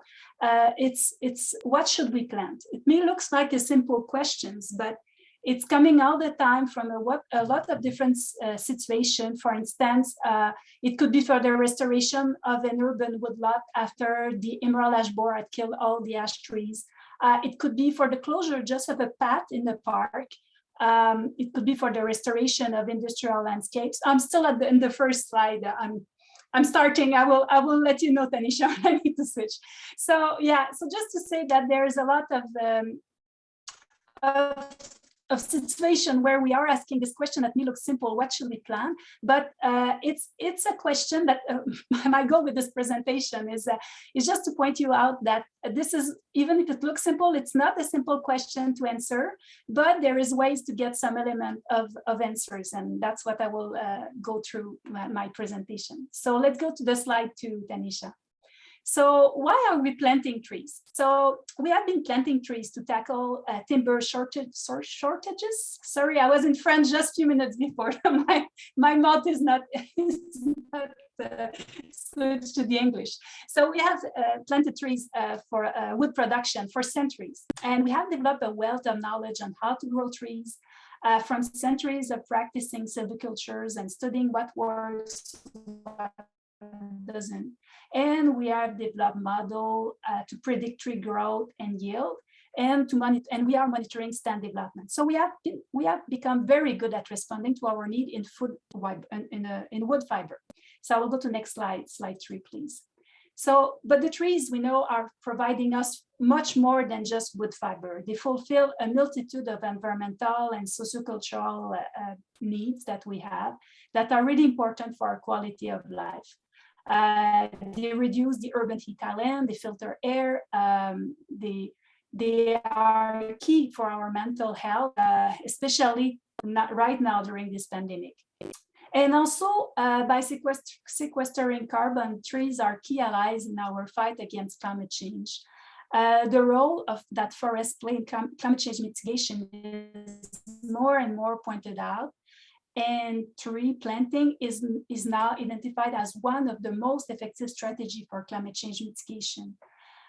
For instance, a study published in Science in 2019 was suggesting that we plant 9 million kilometers square of new forests worldwide to sequester up to 25% of the current atmospheric carbon pool. So that's huge numbers of trees. But what should be planted to maintain all other contribution of forests to our quality of life? So what should we plant for that? We know well what to plant to produce wood fiber, but we know very less of what should be planted for other co-benefits we receive from the forest. We do not consider these contributions so much when we select the species to plant. We have this model to predict tree growth and yield of the plantation, but other benefits are far less monitored and modeled. We kind of assume that planting trees will automatically maintain these co-benefits, and it's not always the case. And some species are better than others for specific co-benefits we're looking for. And within the myriad of environmental and sociocultural co-benefits we are receiving from forests, which one do we want? This is rarely clearly identified either. We kind of assume that planting trees will automatically fulfill all of them, but it's actually not the case. And in several cases, even promoting one service can come at the cost of another. I can give some just quick example here. If we foster the development of an organic soil layer, this may come at the expense of some microbial activities, which may come at the expense of some biodiversity in some case. Also, restoration efforts to increase canopy cover could be detrimental to traditional activities like blueberry pickings. So balancing the multitude of socio-economic and environmental needs while mitigating climate change impact is a significant challenge. So the resource manager needs guidance for that. They also need to know about the potential trade-off that may arise from conflicting management objectives. We'll go to slide 4. So there is some slide 4. Yeah, thanks. So there is some conceptual framework that is guiding us with this challenge. You might all know these the ecosystem services framework, which have been developed in the 80s. And it's quite useful because it's outlined the 4 large group of services we benefit from forest: the supporting, regulating, cultural, and provisional services. But this framework is kind of limited because it's based on the stock and flow framing of people-nature relationship and is mainly dominated by natural science, forestry, and economics. So we go to slide 5 to see a newer concept that is quite useful. So I don't know if you're already at the slide 5 on your side. It's showing the, yeah, good, thank you. It's showing the nature's contribution to people framework from the intergovernment platform on biodiversity and ecosystem services. And this framework emphasizes culture as central to all of the links between people and nature. And in this way, it allows a broader inclusion of range of point of view and of disciplines. So it's allowed to include social science and humanities, for instance. And it highlights the needs of not only restoring ecosystem, but also our cultural relationships to the land. So not only tangible co-benefits, but also intangible co-benefits. Next slide, please. So with this framework, selecting species to plant of knowledge among disciplines and knowledge systems. So it may guide us on how to integrate the multifaceted and sometimes intangible aspect of forest co-benefits when we select species to plant. Yeah, here I was really theoretical. I promise in the next slides, I will come to more concrete work we're currently doing in the lab that goes toward this direction. So next slide. To more applied stuff now. So from the lab here, we work here. It's kind of 3 steps that we develop for the ecological restoration work we do in the lab. I will go rapidly through those steps and we'll give you a concrete example of the 3rd step of the work we are doing. So first, which I think is the most important step, is about project co-development. So we are developing partnership with local communities and identify which ecosystem services are of importance to them. This is where we identify their priorities and why are we planting trees in this particular situation for this particular local communities. So what are the ecosystem services that they particularly care about based on the 2 framework I just showed you before. So this does not need any sophisticated equipment or modeling approach. It just needs to take the time and having these discussions. In some projects, we like to also assess the ecological value as a step 2. We like to assess the ecological value of the recipient system. So we can evaluate which of the ecosystem services identified by the local community needs to be restored there. And also very important, what services could be lost when we'll do the plantation. Because plantation, we have to remember, it's a disturbance in itself, and it may affect the delivery of some ecosystem services we already received from a degraded land. Just to give an example, non-forested land, such as the bogs, have ecological value, and sometimes they can be seen as land that can be afforested. We can decide to plant trees there, and we may be losing some of the benefits we get from those bogs.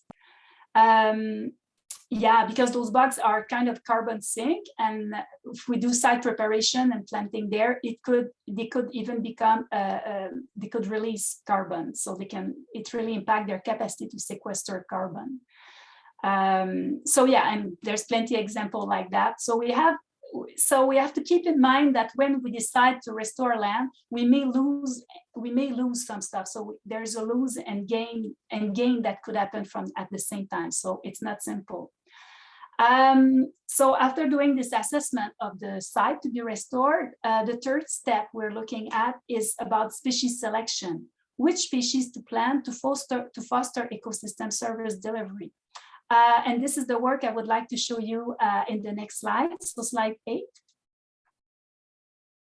So I wanted to show you an example of work we are really have a lot of fun, and it was really cool to develop. We created an interactive planning tools that we call Plant R that generates combination of species for restoration.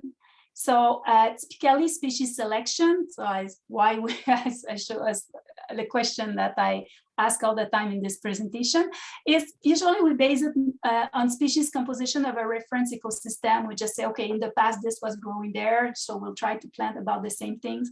Or it can be based on expert knowledge on what should be planted there, or what is commercially available at the time we do the plantation.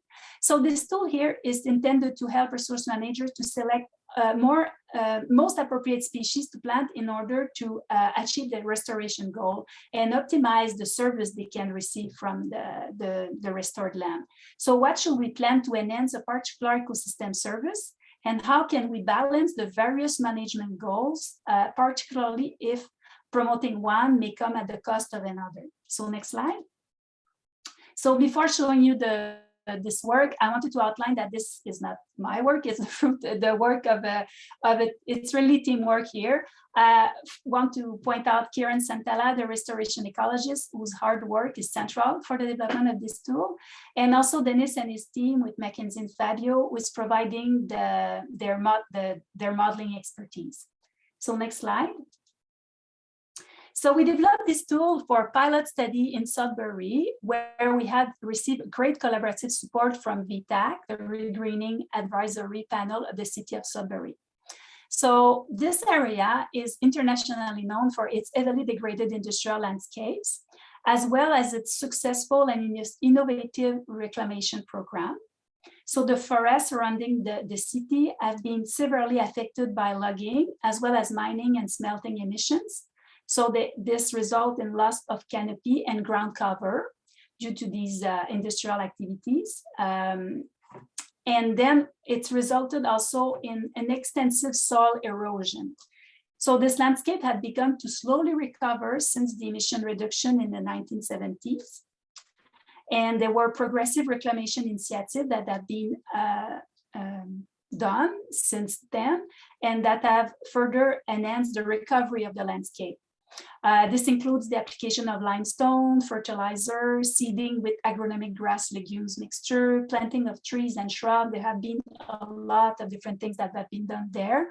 They are really, I would say, pioneer in ecological restoration in this area. And these efforts have facilitated the partial recovery of the forests that are now dominated by birch, aspen, and pine. But despite these great strides in ecological recovery, the terrestrial plant communities within this area continue to be affected by elevated metal in the soil, and low nutrient availability, and a lack of soil organic matter. Like you can see in this picture, you still see barren rocks in a lot of area in the area. So next slide. So we started this project with the discussion with the local communities and stakeholders to identify which ecosystem services were of particular importance to them in their situation, in their context. So we started with, we co-host a workshop with the City of Greater Sudbury, where we identified 5 functions and services as restoration priorities in their context. So those functions were the rapid establishment of vegetation cover on these rocky barrens, soil building, and biological soil health because of the extensive erosion that had occurred within the region. So it's really in need of a soil, the development of an organic matter of a good quality. Also, they were also concerned about invasion by competitive plants, and they wanted to have plant communities that will be able to resist to this invasion. And they were also concerned by global change, and they would like communities that they would like the development of ecosystem that will be resilient to global change. So next slide, please. So for this work, we are using advances from several fields, including trait-based ecology. So we use traits. Traits is like the leaf nutrient content of or plant growth rate, to characterize the influence of species assemblage as on an ecosystem function. So I like to explain a bit this approach. Françoise Cardou, who was in my lab years ago, brought a really good analogy that I will borrow from her to explain how what is the cool thing with this approach. So plant species within a community can be seen, the assemblage of plant species can be seen as the ingredient in a box of cereal. It is difficult to compare cereals based on their ingredients alone. So adding the information about the plant traits, like the leaf nutrient nitrogen content, the plant height, it's much like referring to the standardized nutritional information on a cereal box, like the calories, the protein, the vitamins. So it allows us to make informed choice. So by comparing the plant traits, we can determine the functional delivery of the different species mixture to meet ecosystem restoration goals. Like when you choose you're supposed to choose your box of cereal, like looking those standardized nutritional information. So plant traits provides a direct link between the species identity and its function in the ecosystems, from which we can characterize the trait function relationship. So those are the little graph on the left downside of the graphic, like specifically variable liter n. And from there, we can, with this relationship, we are able to, after that, we use these relationships to develop algorithms that we can use in the model to determine which species assemblage are most effective for achieving a given restoration goal. So next slide, please. So we have done intense data mining and measurement to document those relationships between traits and function for 108 species that are potentially interesting for restoration in the Sudbury context. And then we were ready to build the model. The model was built using optimization techniques that were originally developed for economics. So Denis and his team, Denis Yemshanov, used a multi-criteria decision analysis as a mathematical basis to rank each of the candidates, our 108 candidate species, in terms of their ability to deliver each of our functions. So we then use this information to develop a model that was solved using GAN software to determine the optimal mixture of species to plant based on user-defined constraints. So the model makes it possible to combine large and complex system of equation and generates a variety of solutions. Next slide, please.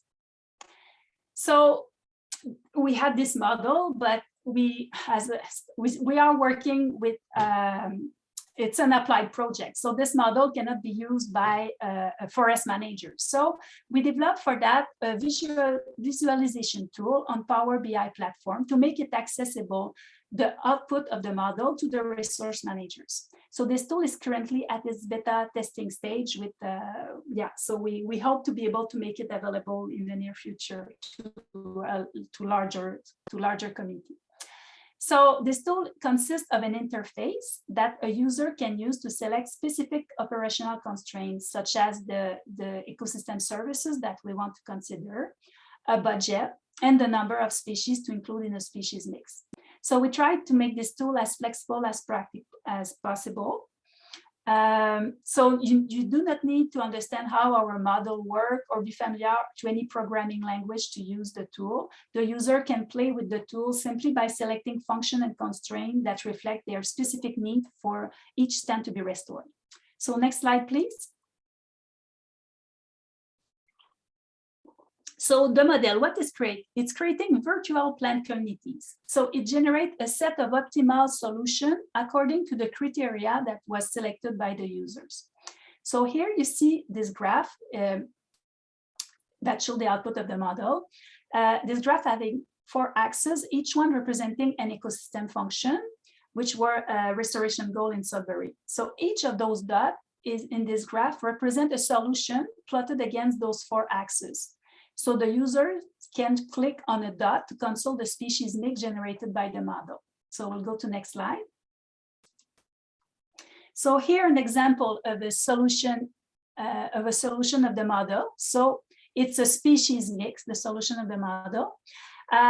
Here I will present you some example of the thousands of solutions that the model provides. So there's a lot to play with. So in green, what you see here, in green you have the 3 species that of this solution, and in blue the understory species. And the size of the box corresponds to the importance of the species in this virtual forest. So here I'm presenting a solution generated by the model to optimize the delivery of just one function, the quick establishment of vegetation cover. So the optimal solution generated by the model in this case was a poplar stand with fireweed in the understory. We were quite pleased when we started to play with the model and we see this result, because that was exactly similar to early successional community that would be found in this region following a disturbance like fire. So it was a good sign that the model was working. Next slide, please. So here another example of our model output. Our main restoration goal here is to build an organic soil layer, which is an important restoration goal within the Sudbury region because of the smelter damage, which has caused significant soil erosion. So the model here selects a very different list of species than my previous example. The model selects species that produce a lot of leaf litter while having leaf traits associated with slow decomposition. So this mix includes poplar and eastern white cedar with an understory of trailing arbutus and bracken fern. Next slide, please. So here it's an example of a species mix suggested by the model when we select the 5 functions of interest. So we're trying to optimize for the 5 functions. So the model searched for the best balance between these 5 restoration goals. So in this case, the model generates an assemblage that is dominated by fast-growing species that provide good canopy cover with litter traits that promote both soil building and biological soil health, and also that it's maximizing also the functional diversity. So this list includes pioneer species such as poplar, white birch, and sheep sorrels, to be planted in combination with later successional species such as white pine, elderberry, and Solomon seals. So this is really not a species assemblage that is typically found in these regions. So this example here shows that the model can sometimes create novel species assemblages that practitioners may not typically consider planting together. But in the case of highly impacted land, such as this industrial landscape or in cities, novel species assemblages could sometimes be an interesting solution. So it's good to have this as a thinking tool.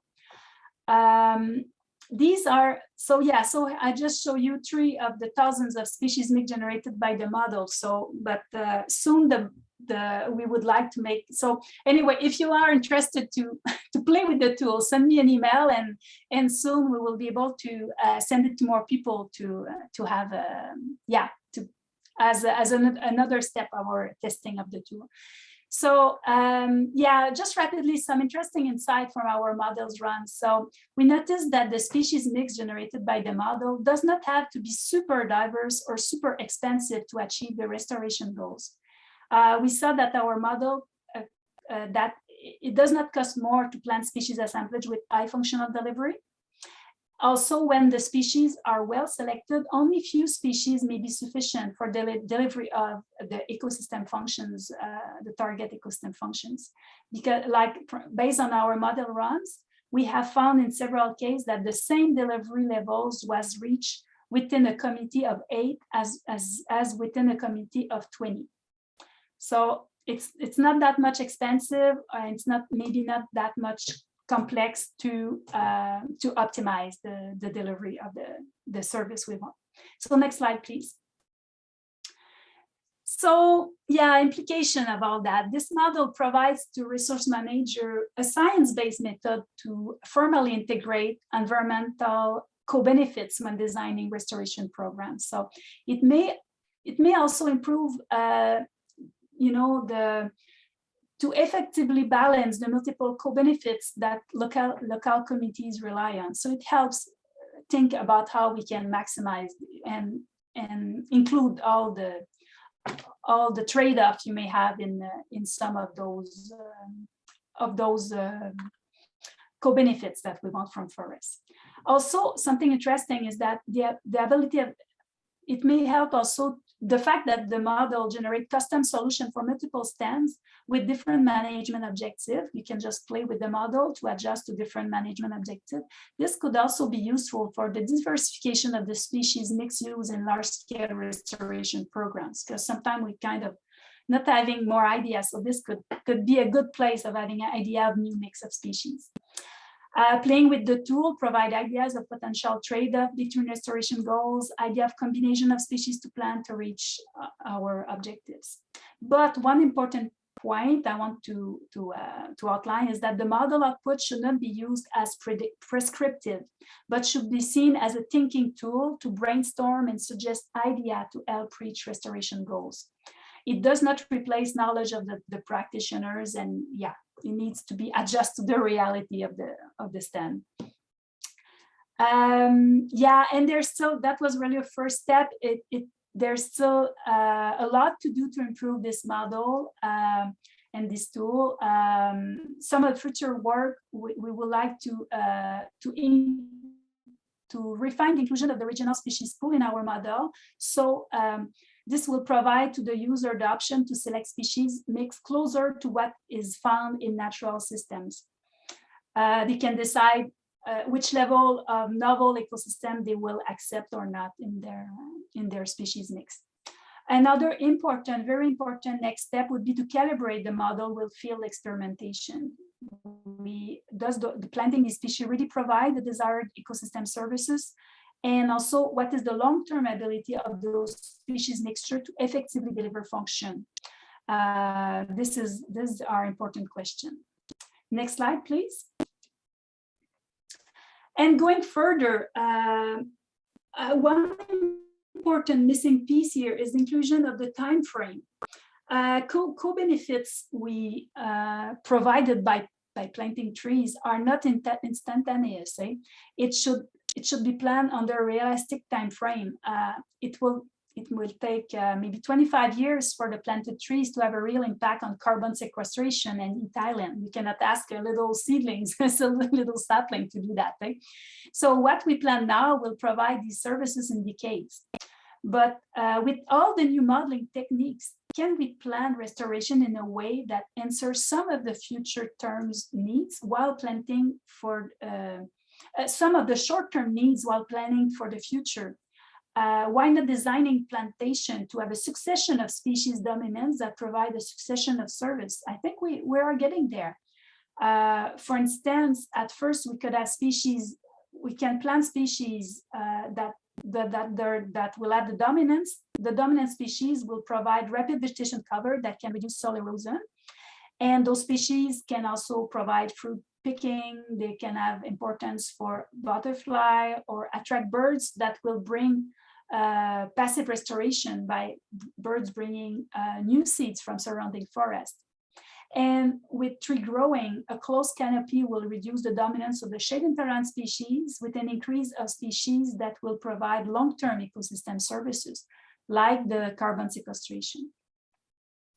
And the last point as well, that I think we should think of these new needs we have for plantation is that if plantation are made for other services than wood production, why not revisiting planting design?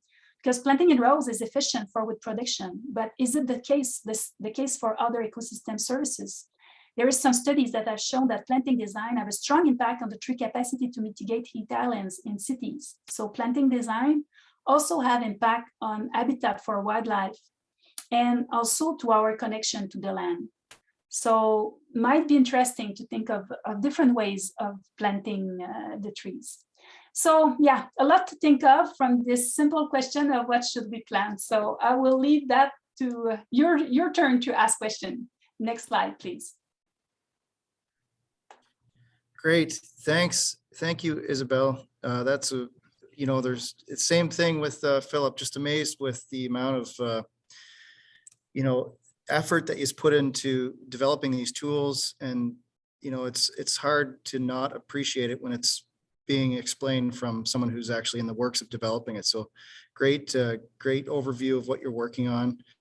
And I'm gonna put it out there. We do want to ask some career related questions for the students that are on the call. So I think we have a few questions that we'll go through, and maybe we'll just put them out there. But before we do, we'll look at the question and answer board to see if there's any questions specifically for what the information just presented to us. So Mike Opting, Isabel, will it also be possible to enter existing species assemblages into the model to get a functional traits based rating for a site?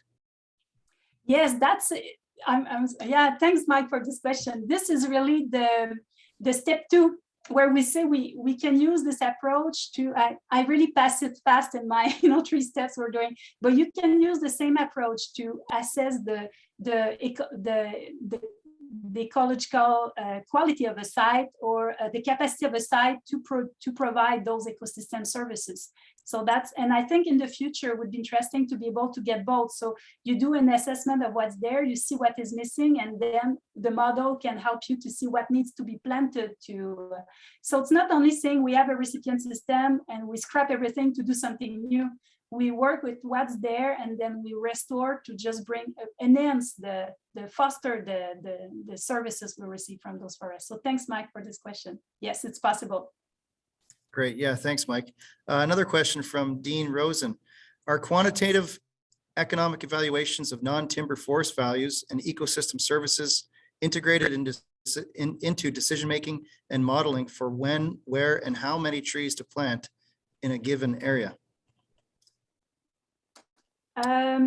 In this, I just want to, I hope I'm on, let me know if I'm not answering your question, Dean. So in this project, we are not taking any economic valuation of, that's not the direction we're looking for. It's more of the difference in the species in their capacity to provide those services. So it's which assemblage of species will increase the delivery of that services, but we are not doing any evaluation of the economic value of those services. I don't know if I forgot a piece of your question, please ask again, and I will try to complete my answer. Yeah, that's good, and I think we are the complexity and the amount of information that we get. It's not the question and answer. We never have enough time for question and answer, so. I'm glad we kept it to 3 speakers. We were considering 4, and that wouldn't have been enough time. So great. We do appreciate the questions. And there's some comments there, but we do have one question. Adam, he's raised his hand. You can go ahead, Adam. Hi, Isabel. Just curious in regards to, could this be used to mitigate damage from pest species or something like that? Say the emerald ash borer ran through a city. Would this be able to be put into application to replace those trees with something a little more sustainable, or to keep up with the status quo, if you will?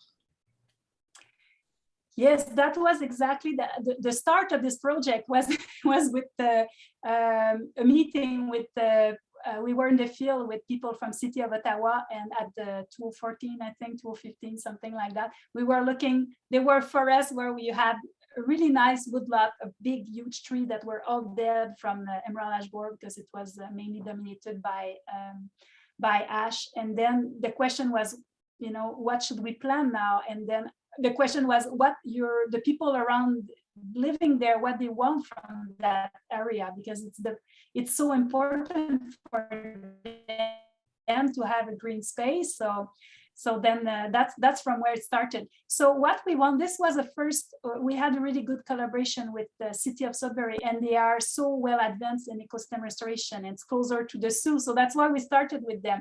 But the idea is, I will just close my camera because I think I may be losing my voice. Sorry about that. So, but the idea, we would like to add some module to this model to look to other services like heat island mitigation. Also, it could be some people might also want to have a recreational space in the short term. So you can include flowering, picking fruits, anything you can get from a short term, because when you think of those forests that are rapidly lost with the emerald borer, you pass from a forest to a field that is invaded by invasive species. So what can we do that even if we plant trees, it will take at least 20 years before people can start again to have the same benefits they had in the past. So can we revisit to have new benefits in the short term, so at least people can enjoy flowers or anything while the tree grows, so those it's all stuff we can do with this model. The model is just give ideas, it's just bringing new ideas of what we can do. It's all there, but it needs to be added. We need to add some module to do so, but that's exactly in the direction we would like to go with this. Thank you very much. Great. Yeah. Thanks, Isabel. Is there a plan? Is this tool going to be available? Is it a web-based tool that will be available by the general public? Yes, it's all built. It's currently at the beta testing. So we just have a bit of difficulty of being a federal government organization, being able to make it available outside. It's always a longer process than we would like. But yes, so that's why, so if anyone is interested to have access to it, we hope soon to have a chance to send it. The first step will be to send it to individual people with a link that they can have access. And in the future, it will be on the web, available to everyone that want to have access to it. So we'll go by steps. Great. Yeah, that sounds great. I'm sure there's folks here at Sioux College who would like to have access to a tool like that and play with it, so to speak. It's exactly made for that. It's to play with it and having some new ideas and just brainstorming, and then you go see on your side, does this fits or not? It's just great. But yeah. Excellent. So we did say it was going to be 2 hours, so we're going to go over, and if anyone has to leave, I'm going to invite them, and if the panelists have to leave, then you have to leave. But I do want to put it out there, a couple questions, just for the benefit of the students here. Again, we want to connect, we want to be able to connect our students to the practitioners that are on the call here. It is virtual. In the past, we did this this winter knowledge exchange. It was College Boreal, Sioux College, and we do it through technology between the smart rooms, but it was face-to-face and engaging. But this is what we're doing this year, and we're happy to have this platform. So, without seeing everyone that's here, it's not as personable, but that's okay. Doesn't mean we can't learn from our panelists that we're speaking today and give some advice to the students that are here. So I'm just going to see if there's any open questions on the Q&A from students. And if there's not, we did have a few prepared ahead of time. So I'm just going to say, there's 3 questions here. Maybe we'll choose one for each. Now that you're on here, Isabel, would you speak to this question? What questions do you ask yourself before you make a career advancement decision? Is there a series of questions or thoughts that you might go through before you plunge into a direction that you're heading into in terms of where you want to go with your life or your career? I found that question very interesting. I was trying to think about it. I never made real career path. I always goes with what I'm passionate at that time, and it always served me well. I started a PhD because I was working as a consultant for 3 years, and I really enjoyed it. But I found that I was hoping to do a PhD. For me was a 4-year where I could work on something that doesn't need to have a dollar sign at the end, or it can just be something I think was important and I was really caring about and really passionate about. And because I've done that, when I finished my PhD, it was easy to find a job because I was the only one with this with this background, and I was myself, and I was good on something I like to do. So I think I would say that if you follow what you're really passionate in it, you will be good in it because you like it, and then at least the worst is to be good on something you don't like, eh? Because because everybody asking you something and you don't like it. So I found that's the way I would be seeing, because if you try to make a path, it's really hard. I don't have enough good crystal ball to know where I should go in the future, but I'm closer to myself to think what I'm passionate right now, and I think this served me well in the past. So that would be my 2 cents about it. Great. Yeah, thank you, Isabel. Yeah, I know I can appreciate, passion and where it brings us in our lives. So good answer, follow your heart and you'll be happy. Yeah, good. So next question, I see Philip turned his camera on here. I'm just going to find what the question was. So Philip, if you had, let me ask this question. What advice would you give someone just starting their career journey in the forestry sector? I suppose most of the decisions are going to revolve around what kind of education you want to have, how far you want to go with that. And I guess the first decision you want to ask yourself is whether you want to be a boss or whether you want to be working for somebody else. So if you want to be a boss, then you should probably be heading for master's or PhD kind of thing.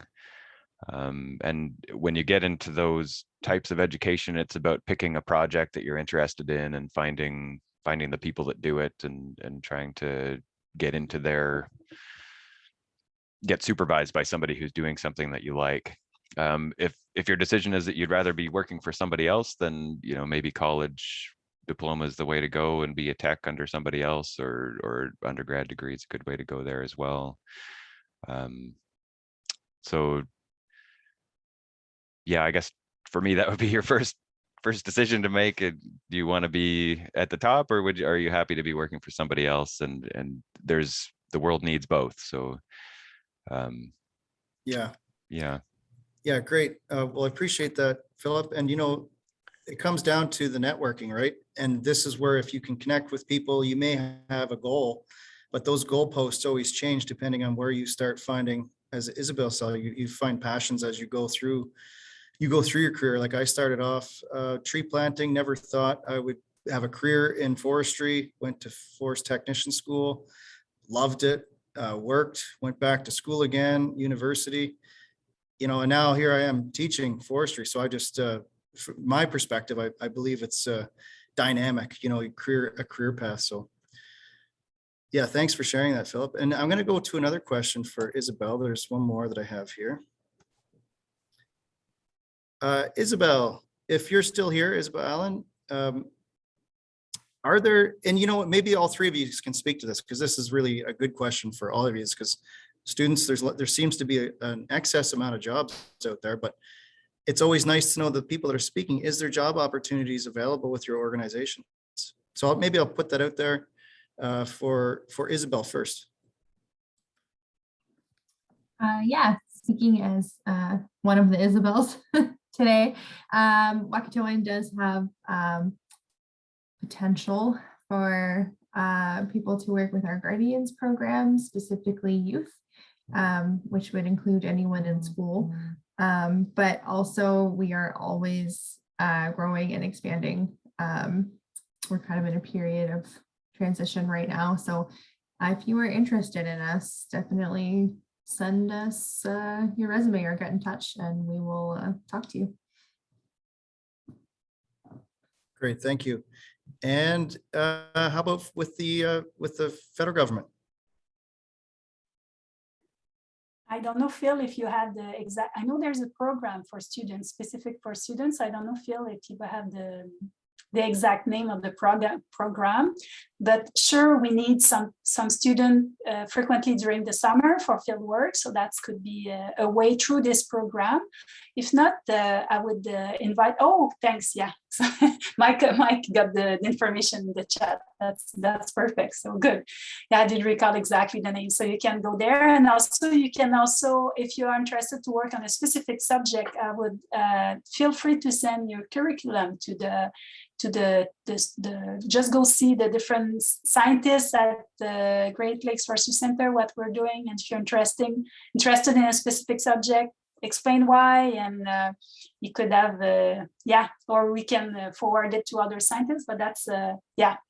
I will really encourage a student to go work in the summer to do field work. That's the best way to learn, to be in the forest. Eh? Yeah, that's true. It is the best job. You know, you can't beat getting paid to walk through the forest, you know, and you get to stop and take breaks if you're doing field work, you know, and appreciate those, you know, those different forest conditions you walk through, or the wildlife you get to see. So, you know, Isabel said at the top, you know, we have a lot. I think everyone could describe it as a sort of passion or a love, whoever you might describe it, that connection that we have with the forests. And I love the, you know, the sustainability view, how everyone kind of touched on that with where your research is leading into when it's impacting us as people, and this, you know, the environmental benefits we get, the social impacts, indigenous values that are so important to incorporate. So, you know, I'm just kind of, I guess what I'm doing is I'm leading into these closing remarks with very limited time. We're already 6 minutes over, but yeah, I just thank you, Isabel, for bringing us some of your Wakatoans work and yourself, and giving Wakatoan a face, and being a spokesperson for your organization, and speaking about some of the stuff that you're working on with the industry and the communities that you work for. So that's great.